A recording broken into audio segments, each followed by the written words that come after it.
मूं खुलियल दुश्मनी क़बूल कई हल साईं मां डूंगर खान खे बि मारियो रावल खान खे बि ज़हर ॾेई मूं दुप कयो तुंहिंजे बादशाह मीर खे बि मूं मारियो हाणे मां ॾिसां त तूं मुंहिंजो छा थो बिगाड़ी जब जॾहिं मां बिगाड़ण ते आयो साईं त अहिड़ो बिगाड़ींदो साईं जो टको ई न लॻे। कॾहिं कॾहिं सोचींदो आहियां त अदा ई बाबा साईं जी कातिल हसीना बेगम आहे। वरी कॾहिं कॾहिं सोचींदो आहियां त हिते हसीना बेगम खे बाबा साईं अहिड़ी कहिड़ी तकलीफ़ ॾिनी जो हुन एॾो वॾो क़दम खयो। जे मूंखे तो मां को ख़ौफ़ हुजे तोखे मारणो हुजे त उन राति जंहिं राति शमीर खे मारे तोखे बि खोटे छॾियो आहे तूं असांजो दोस्त आहीं असां तुंहिंजो ख़्यालु था कयूं असां ॿिन्हिनि जो दुश्मन आहे न उहो हिकिड़ो ई सांवल आहे जे तूं साथ ॾियो रस्ते तां हटाए छॾियोसि पोइ तूं कंहिं घुमंदो वटि। वालेकुम दोस्तों पंहिंजा वेरी जी न्यू ऐं ज़बरदस्त अपडेट खणी हाज़िर थी चुका आहियूं दोस्तों। इन खां पहिरीं असांजे चैनल ते न्यू आहे त सब्सक्राइब करे हाल ते क्लिक कयो ऐं वीडियो खे मुकमल ॾिसंदा कयो ताकि तव्हांखे सॼी अपडेट सम्झ में अचे दोस्तों। त बिना देर त अपडेट जी तरफ़ तव्हां दोस्तनि ॿारनि खे इंतज़ारु कोन था करायूं।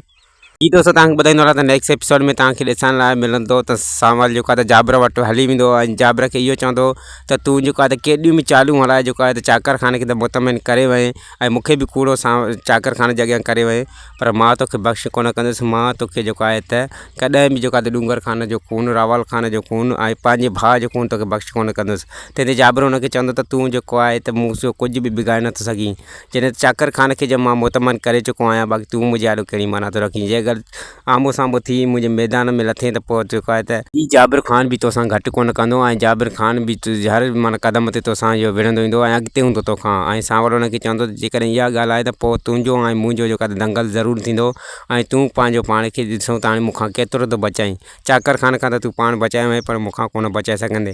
ऐं दोस्तों तव्हांखे नेक्स्ट एपिसोड में इहो बि ॾिसण लाइ मिलंदो त जाबिर जेको आहे त हैदर खे चवंदो तूं असांजो दोस्त आहीं तूं असांजो भाउ आहे जे अगरि तोखे असांखे मारिणो ई हुजे हा त उन ॾींहुं ई तोखे जेको आहे त शमीर सां गॾु असां मारे छॾियूं आहे पर तूं असांजो दोस्त भाउ आहे इन जे करे तोखे त कुझु कोन था चऊं। असां मां तोखे को ख़तरो न आहे को ख़ौफ़ न आहे असां तोखे पंहिंजो भाउ सम्झो आहे दोस्त सम्झो आहे ऐं तूं बि जेको आहे त असां सां जेको आहे त यारी दोस्ती रखो। इहो इन जे करे जेको आहे त वरी बि जेको आहे त सांवल जा जेके सभु सॼण पाण ते फेराईंदो जाबिर ऐं पोइ उन्हनि सां गॾु घुमंदो जीअं सांवल जी जेका आहे त अञा कावड़ वधे ऐं जेको आहे त सांवल पंहिंजे ई सूरनि में जेको आहे त सड़ी मरी वञे।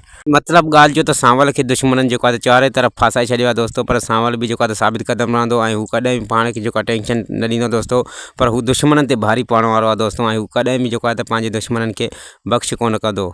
उम्मीद आहे दोस्तों त हीअ वीडियो तव्हांखे पसंदि आई हूंदी। वीडियो पसंदि अचे त लाइक सब्सक्राइब शेयर ज़रूरु कंदा दोस्तों।